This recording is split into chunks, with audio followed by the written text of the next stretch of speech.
Somehow, a group of offspring born between the years of 1981 and 1996 had determined that they would be better than the generation before them. We knew what jobs we wanted, who our familiar units would consist of, what lifestyles we wanted to indulge in. Hell, we participated in one of the most pivotal moments in technology with the boom of the internet. Some of us went off to live the very lives we had envisioned for ourselves from adolescent years. And some of us are me.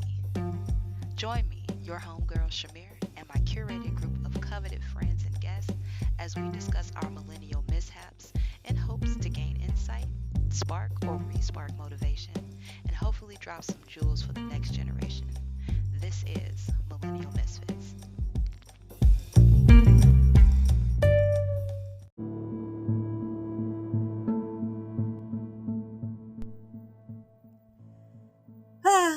Hello, my friends. I'm gonna have to come up with something good to call everybody. Hello, my misfits. Hey, misfits. Thank you for tuning in to another episode of Millennial Misfits. It is your host. It's me. I am out of breath, so you're gonna hear that I'm out of breath.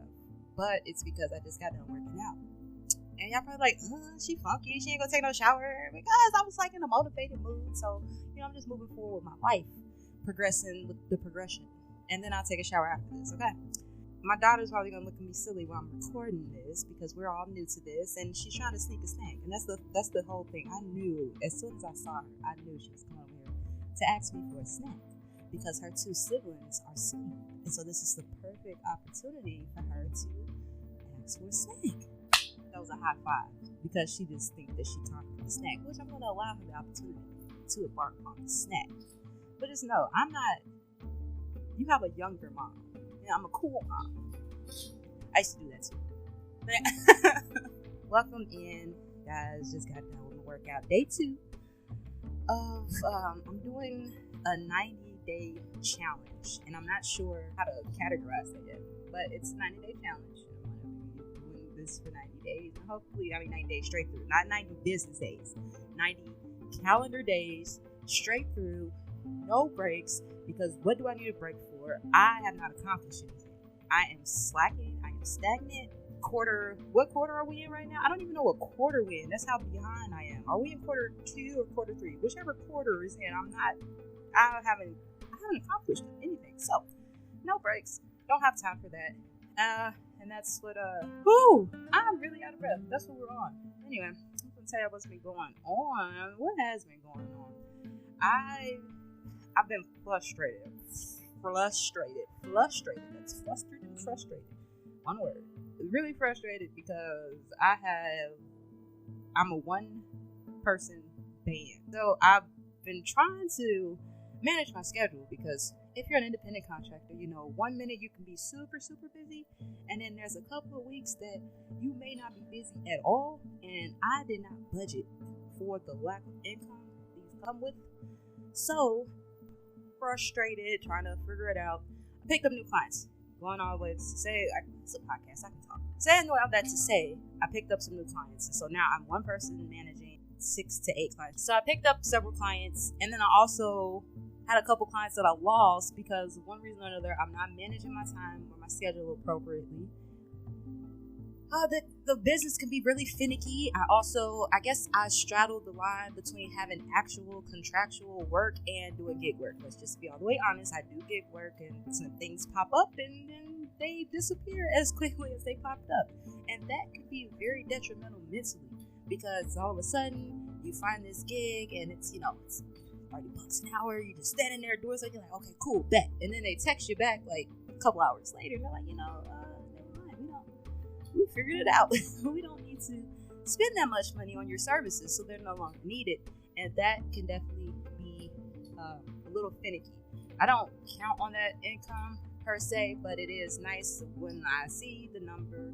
Of course, I start thinking of the opportunities that money could be used towards, and it can be, it's sad when those things happen. So I am just over gig working. I think I said it last episode too. I'm just really, really over it. I'm trying to move towards my main goals. All in all, coming back around to why I'm doing this podcast when I haven't taken a shower yet, because I am motivated today. Day two, guys. Got 2 more weeks until school. I got 3 school-age children and 1 that is heading into freshman year. And I don't know, I'm not sure, you know what, my mom, and I'm sure we'll discuss that on later episodes, our relationship was different. I'm not sure if she had certain fears upon me entering freshman year, and if she did, she didn't tell me about it. My kids know that I am worried. I'm frightened, and I think I'm more frightened than she is. She's ready to go have fun, and I am, I'm still not at that age of maturity, and the older she gets, the closer to an adult the potential nemesis are. And I'll come to school, I'll pull up. That's what I tell people, I'll pull up. And that's a problem. It's a problem. But I pull up for my kids. I'm pretty frightened about the freshman year, but we're gonna get through it. We're gonna have a successful year. We got orientation next week. We go pick up schedules and go get introduced to the school. Maya's becoming a red devil. Look at you, red devil. She is a red devil because she really do be getting. She's a pain in the ass, and I'm not sure how they correlate, but just know that devils they can be a pain in your ass. Yeah, so we got school coming up, but once again, that 2 weeks, these couple of weeks, I don't have nothing going on. My next full client isn't. I don't have an activation until the 29th. The 29th.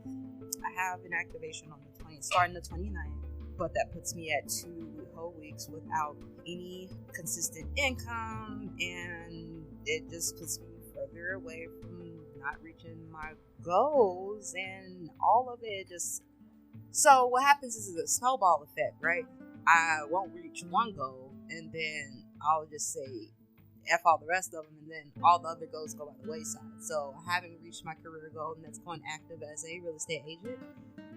Still working on it, though, because in the interim, I can focus on getting my Illinois license, so then when I go active, I'm active in both states. So there won't be a huge gap between the two. So I haven't went active in my career yet, and that's a big pivotal moment for me. And the thing about it is, I know I'm not involved by like the glitz and the glamour that real estate agents may post on social media. I know it's going to be a struggle. I know it's going to be hard. I know I'm going to be a broker at the beginning, and I'm okay with that. But I'm also ready to put in the groundwork to hopefully change that. And the thing is, like I said last episode, the difference between a loser and a winner is execution, and it's the same in the real estate game. As long as you execute, you're knowledgeable.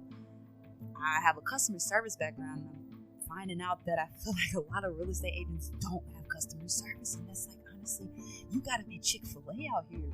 We'll talk about that later, but goodness gracious, I am just so ready to use these transitional skills that I have, also this newfound knowledge that I've obtained, and move forward with this career that I am so, it's not an overnight thing. I literally have fallen in love with real estate maybe just as much as I fell in love with music, and this is one of those things that I am not going to let go. It's way more tangible than music, I feel, because I actually get to execute my brains versus everything else. So I'm really excited, and I need to get it moving. I am technically a licensed real estate agent and referral.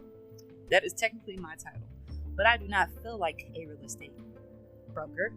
So what happens is I don't look like one. I wear my bum attire, and then with not looking good, you don't feel good. So my weight loss goals go by the wayside. I will stop moving. I'm just laying around, and then I'll go with that goes your mental goals. And I have been really, really adamant and really, really mentally conscious about what I am ingesting. physically and mentally. And I'm just trying to do my best to turn the tides on this terrible outlook on life. And I was just thinking about this when I was at the gym. You literally have to, you can picture what your future self or the person that you know you can be. You could picture that person all day, and you can try, you can strive, and you can go towards that person, and then you'll fail, and then you'll just fall into your comfortability because you have not pictured the person that is the opposite of that person, right? You have not pictured the mediocre version of that person because you technically are that person right now, right? So you have to actually literally visualize, this is the future person, this is the person that you know you want to be, the productive member of society that you can be, and then this is the bum, the mediocrity, the non-producer. This is that person, right?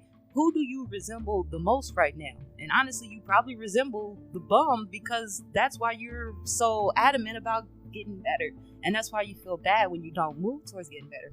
Anyway, saying all that to say, I'm just kind of my self-therapist out here. You understand what I'm saying? And so I just really put that into perspective. Like, that person looks really ugly, and I do not want to be that person. And you have to change it. So I'm trying to stay on top of mental goals, weight loss goals, career goals. Very hard, but you have to, because if you lose track of one, it's very easy for the others to go by the wayside. I mean, honestly, I probably just need a reset. I've been telling everyone I need a vacation. I don't feel like I deserve a vacation. I just feel like I need a vacation. And the vacation doesn't have to be extravagant. It just has to be one that allows me to just reset, give me a moment where I don't have to think about what's going on, and come back to it. I pride myself a lot on going into this autopilot mode, is what I refer to it as. I remember on a job, actually, I'm a Jane of all trades. You name it, I've probably done it. Like, literally. We will literally get into that. All genres of work. I've done it. So I was at work washing dishes for this catering company, and this guy, one of the chefs, I'll refer to him as chef. He's not a guy, he's chef. So the chef comes in, he's like, "Man, you're just like a robot." And I've been telling people this all the time. Like, I've been telling y'all I'm a robot. I do this, and I just really go on autopilot, and I turn into a robot. And I feel like that with that little piece of me being so systematic, I need a reset. I need a reprogram. I need to install an update. So yeah, with the reset, with not being able to stay on track with the goals, I think that is a great segue to go into today's topic. A topic that I was talking over with my sisters, and I felt like that it was a great piece that we could spotlight and kind of zone in on, because I know many people have discussed it, and I just wanted to give my take on it, as usual, as the misfit of the group. So, I feel like school could have taught us a couple, maybe just one or two better coping mechanisms to deal with things, such as falling short of goals, whether that be mental goals, weight loss goals, career goals, personal goals, falling short of them, but being able to quickly get back on track. There are a lot of life skills is what it comes down to that I feel school could have at least introduced us to. A lot of life skills are, you anticipate life skills to be taught at home. Those are your parents' jobs, right? To teach you life skills. But a lot of kids don't have supplemental support at home. And then their parents didn't have supplemental support.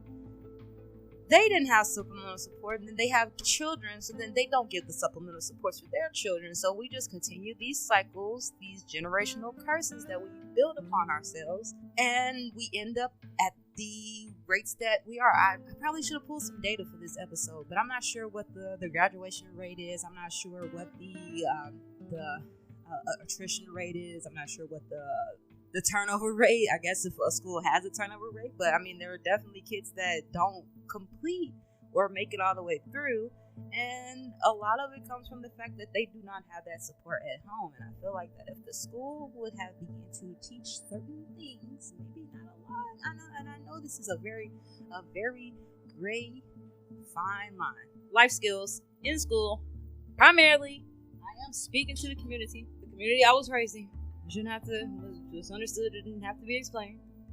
Because it's not the same in other communities or other school districts. On a tangent, a school here in my hometown, Carmel High School, they went viral on TikTok because of the type of high school. They've got the whole Degrassi, the whole West Side High School. What's the name of this high school that on High School Musical? I don't know. Whatever, they have that whole little thing going on up there, and then like it's a big old debate about like, you know, how money isn't funneled into the black communities, but then someone came up and said, you know, they actually only spend X amount per student when the black communities are spending twice as much per student. But where's that money going? Anyway, that's another conversation for another day, because that is a topic that is a little bit too sensitive for me to touch. Definitely school districts, communities, races is going to determine what type of scholastic education you get. And I cannot stress enough that it's understandable that most life skills should be taught by parents or guardian. But introduction at least should be integrated into the curriculum. They teach us so much that we literally do not use. I promise you, I'm trying to think. And it's not like I'm not a high level executive. I'm not a scientist or rocket scientist by any means, but other than those two, I cannot think of other fields that would have required calculus AP because that's what it's.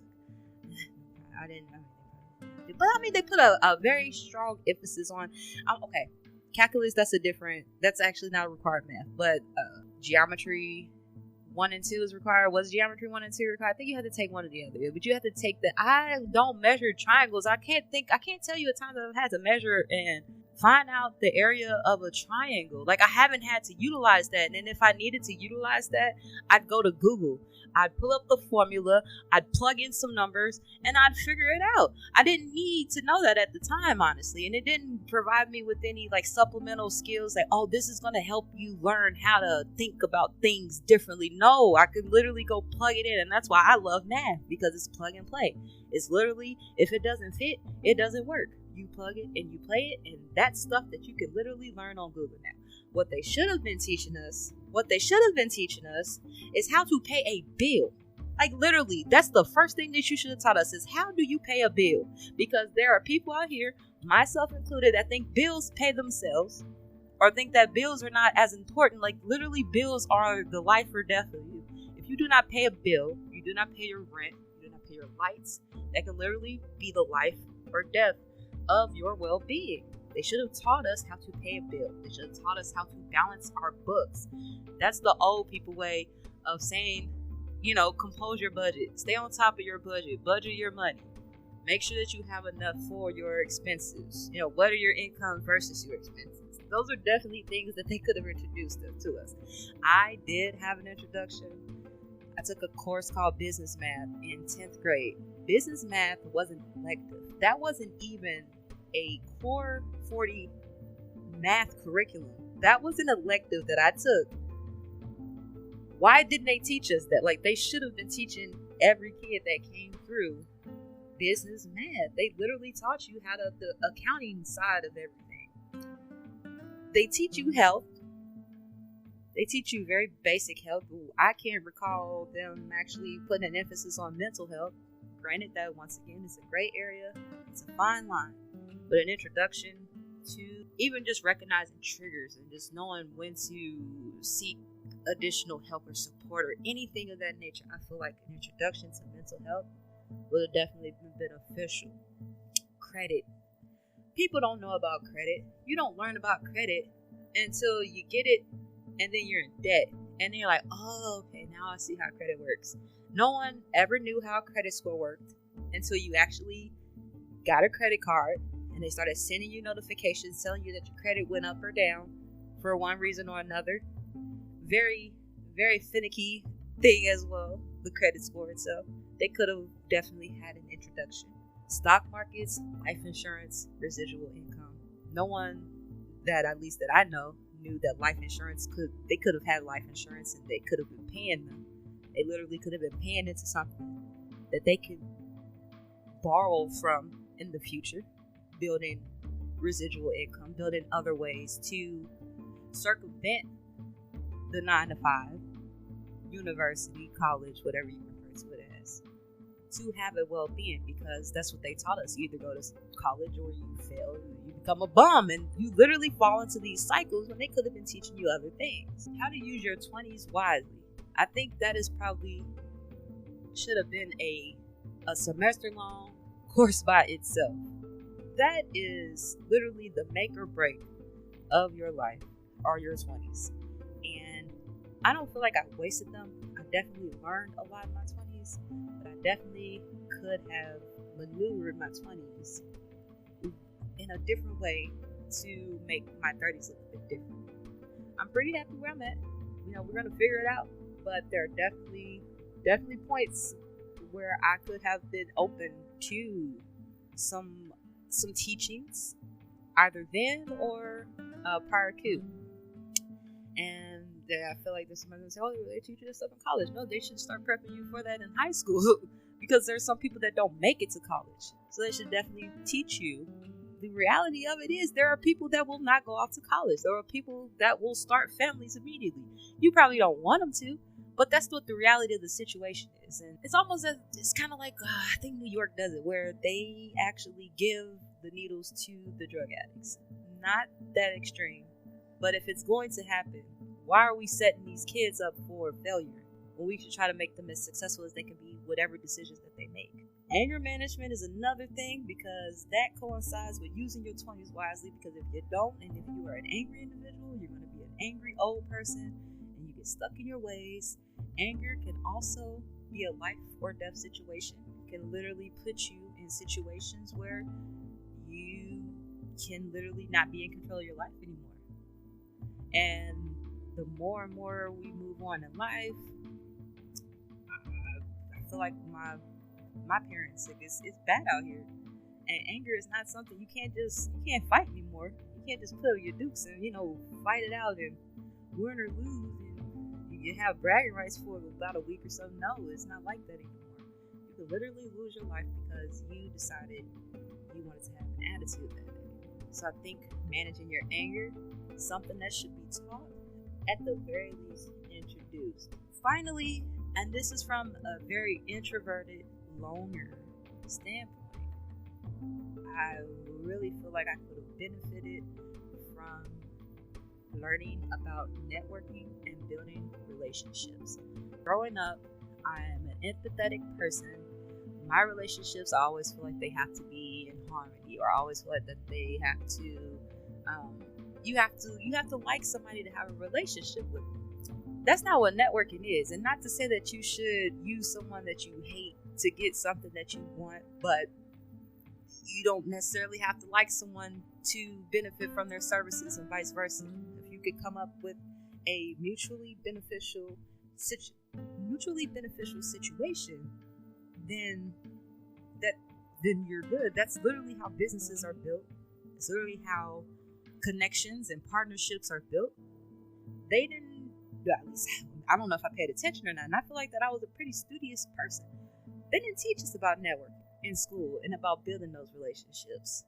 Not just personal, intimate relationships, business relationships, partnerships. Once again, networking. Knowing who to talk to, where to go to talk to these people. Different fields that may coincide with the field that you work in. It may not be the same field that you work in, but there is something that they work with, or their service can supplement yours, and you guys can work together to build an enterprise. Those things are the epitome of why I have failed for the past, it's been years now, but I have not met the pinnacle of the person I know I can be because of those foundational skills that I lack.